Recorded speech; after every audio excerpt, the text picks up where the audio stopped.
Praise the Lord. சர்வ வல்லமையுள்ள ஆண்டவருக்கு மகிமை உண்டாவதாக.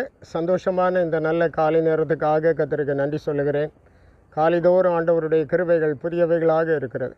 இந்த காலை நேரத்திலும் ஆண்டவருடைய பெரிய கிருபையும் இரக்கங்களும் நம்மை ஆட்கொள்ளும்படி ஆண்டவருடைய கரங்களை நம்மை சமர்ப்பித்து ஒப்பு கொடுப்போம். கர்த்தர் நம்மை வழி நடத்துவாராக.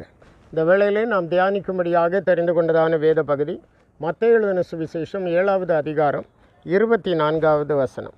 ஆகையால் நான் சொல்லிய இந்த வார்த்தைகளை கேட்டு இவைகளின்படி செய்கிறவன் எவனோ அவனை கன்மலையின் மேல் தன் வீட்டை கட்டின புத்தியுள்ள மனுஷனுக்கு ஒப்பிடுவேன்.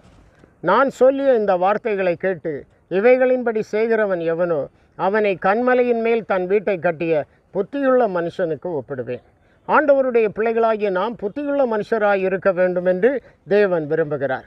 புத்தியுள்ள கன்னிகைகளுக்கு தான் மணவாளனிடத்திலே இடம் உண்டாயிருந்தது. அதுபோல் நாமும் கூட புத்தியுள்ளவர்களாய் இருக்க வேண்டும். புத்தியுள்ளவர்களாய் இருக்க வேண்டுமே ஆனால் ஆண்டவர் நமக்கு கொடுக்கிற உபதேசங்களை, வார்த்தைகளை, வசனங்களை நாம் கேட்கிறவர்களாய் மாத்திரமல்ல, அதை கை கொள்ளுகிறவர்களாகவும் நாம் காணப்பட வேண்டும். அப்போதான் அது நமக்கு பிரயோஜனமாய் இருக்கும். ஆண்டவர் சொல்லும்போது வீட்டை கட்டின 2 மனுஷரை குறித்து இங்கே சொல்லுகிறார். அதாவது ஒருவன் கற்பாறையின் மேல் வீட்டை கட்டினான், ஒருவன் மணலின் மேல் கட்டினான். மணலின் மேல் கட்டினவன் சீக்கிரமாய் கட்டினான். கற்பாறையின் மேல் கட்டினவன் அங்கே ரொம்ப பூமிக்குள்ளாக தோண்டி பாருங்க, பெரிய ஃபவுண்டேஷன் எல்லாம் போட்டு அவன் எவ்வளவோ சிரமத்தோடு கட்டி எழுப்புகிறத நாம் பார்க்கிறோம்.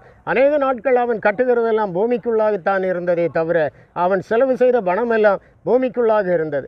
அதற்குள்ளாக மணலின் மேல் கட்டினவன் சீக்கிரமாய் கட்டி மாடிகள் பல போட்டு மேலே அவன் உட்கார்ந்து வீட்டுக்கு நல்ல பெயிண்ட் அடித்து அவன் ரொம்ப சந்தோஷமாக கீழே போகிற ஜனங்களை பார்க்கிறான்.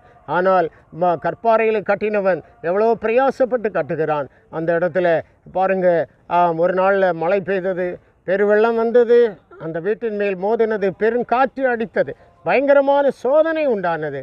ஆனால் மணலின் மேல் கட்டப்பட்ட வீடு அப்படியே அவனோடு அடித்து செல்லப்பட்டது. கற்பாறையின் மேல் கட்டப்பட்ட வீடு நிலையாக நின்றது. நம்முடைய ஆவிக்குரிய ஜீவியத்திலும் பெருவெள்ளங்களும் பெருங்காற்றும் வந்து மோதும் போது ஆண்டவருடைய பிள்ளைகளாகி நாம் அசைக்கப்படாமல் விசுவாசத்தை காத்து உண்மையாய் இருக்க வேண்டுமே ஆனால் புத்தியுள்ள மனுஷராய் ஆண்டவருடைய வார்த்தைகளை கை கொள்ளுவோம். இந்த நாள் நாம் ஆண்டவர் நமக்கு வெளிப்படுத்தின வார்த்தைகளை முழுவதுமாக கை கொள்ளுகிற நாளாக இருக்கட்டும். கர்த்தர் உங்களை ஆசீர்வதிப்பாராக. ஜெபிப்போம்.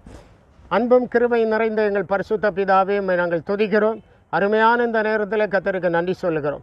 உடைய திரு சமூகத்தில் நாங்கள் காணப்படவும் ஆண்டவரே உம்முடைய சத்தியத்தை கேட்கவும் கிருபை தந்திருக்கிறீர். கேட்கிறவர்களாய் மாத்திரமல்ல, அவைகளை கை கொண்டு நடக்கவும் கிருபைதாரும். ஆசீர்வதி. இந்த நாள் உம்முடைய பிள்ளைகளுக்கு விசேஷமாய் நன்மையாக இருக்கட்டும், பலப்படுத்தும். இயேசுவின் மூலம் கேட்கிறோம் பிதாவே.